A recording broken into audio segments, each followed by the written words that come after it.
Samantalang ay nakakapaso matinding init, may mga indoor pasyalan na pwedeng puntahan. Silipin natin yan sa pagsaksi ni Maris Umali. Ano pa nga ba ang the best na pang-beat the heat?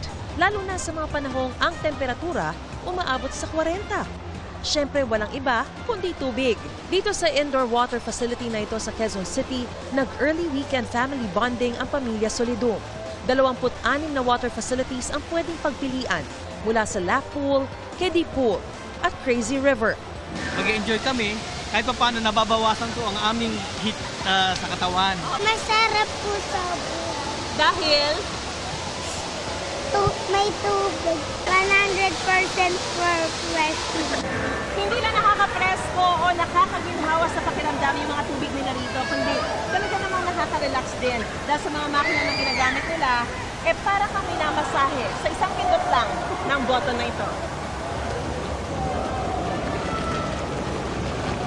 Kahit mainit, pwede ring mag-relax sa hot herbal pool at sundan ang paglubog sa 16 degrees Celsius cold na pool na ito.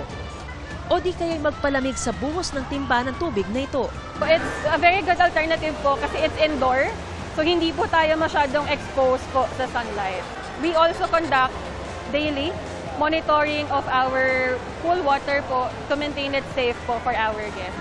Kung hindi pa kontento sa lamig ng tubig at mas bet ang ginaw na hatid ng niebe, saan pa ba pupunta kundi rito sa Snow World sa isang amusement park sa Pasay.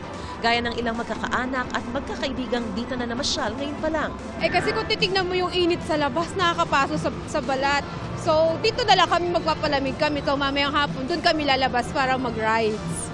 Super enjoy po kasi sobrang init po sa labas. Actually, first time po. First time po namin dito nag-field trip. Parang nasa Alaska po kami. Parang nasa Africa po kami. Para po may sinusunog sa labas. Sobrang init po. Sa mga nais naman ng mas educational kind of bonding, pwede rin naman dito sa National Museum. Nalamigan ka na, natuto ka pa. Matagal na po namin nagbabalak na pumunta dito since from Sorsogon po kami. From Cebu din ako, so it's my first time seeing this masterpiece here. Para sa GMA Integrated News, Maris Umali ang inyong saksi. Sa kuha ng CCTV sa Kalasyaw, Pangasinan, nag-overtake ang isang motorsiklo sa isang tricycle. Pero bumangga naman ang motorsiklo sa kasalubong nitong motorsiklo rin. Ang nabangang rider, siya naman nasalpok ng tricycle. At habang nakandusay ang rider, nasagasaan pa siya ng isang MPV. At isa pang tricycle.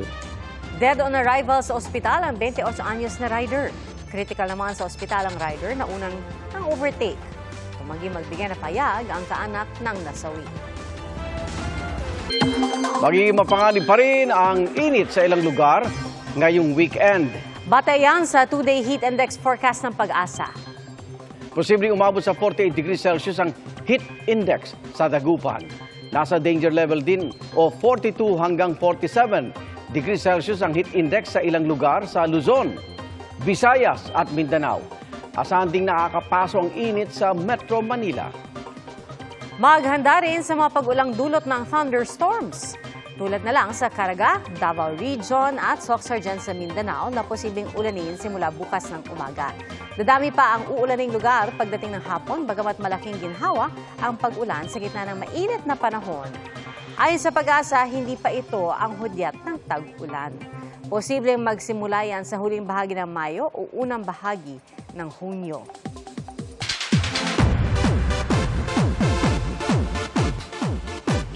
Maaksyon ang major crossover ng Black Rider at abot kamay na pangarap. Pero puno pala yan ng katatawanan behind the scenes.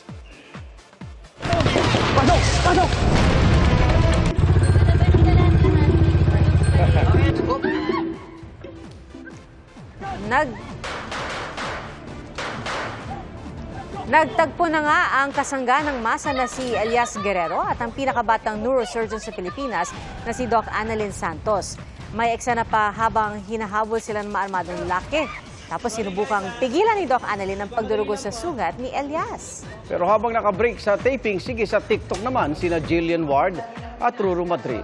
May mga eksena ring ilang beses kinunan dahil hindi nila mapigilang matawa sa mga karakter ni na Empoy at Herlin Budol. Na nagagamot sa mga utak yung Neurosurgeon. Oo. Euro Santos.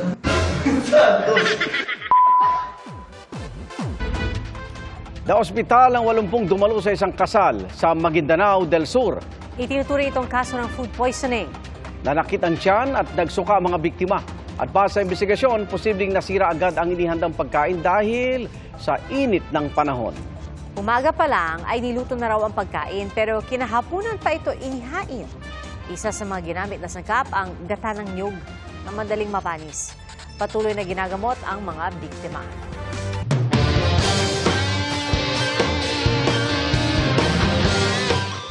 Pasok na ang Cheer Pilipinas team sa finals ng 2024 ICU World Cheerleading Championships.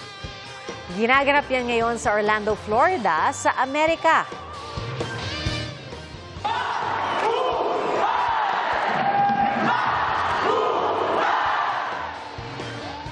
Mula sa 12 kasali sa Co-Ed Premier Category Semis, pasok sa rank 6 ang Pilipinas.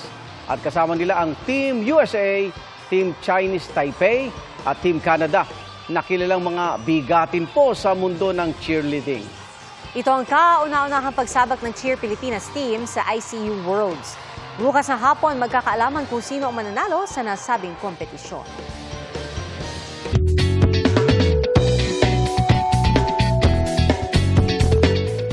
Minsan mga kapuso, nakakainit talaga ng ulo pati katawan ang sobrang init tuwing nagko-commute. Pero pampachill ang hatid ng isang jeepney driver sa kanyang mga pasahero sa Tarlac. Alok kasi ng tsuper ang pamatid uhaw na malamig na tubig. Libre lang yan mula sa water jug na dala ng driver na si Joel Bondok. At nakaredy na rin yung mga plastic na baso sa mga gustong uminom. Ay kay Joel, ito ang pagpapakita niya ng malasakit sa gitna ng matinding init ng panahon. Mahirap man daw ang buhay, sapat na ang ngiti at pasalamat ng kanyang mga pasahero. Salamat, Igan, sa inyong pagsaksi. Ako naman, Arnold Clavio. Ako po si PR Kanghel para sa mas malaking misyon at sa mas malawak na paglilingkod sa bayan. Mula sa GMA Integrated News, ang News Authority ng Pilipino, hanggang sa Lunes, sama-sama tayong magiging saksi!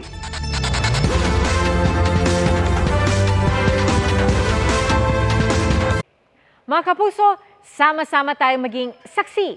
Mag-subscribe sa GMA Integrated News sa YouTube at para sa mga kapuso abroad, samahan niyo kami sa GMA Pinoy TV at sa www.gmanews.tv.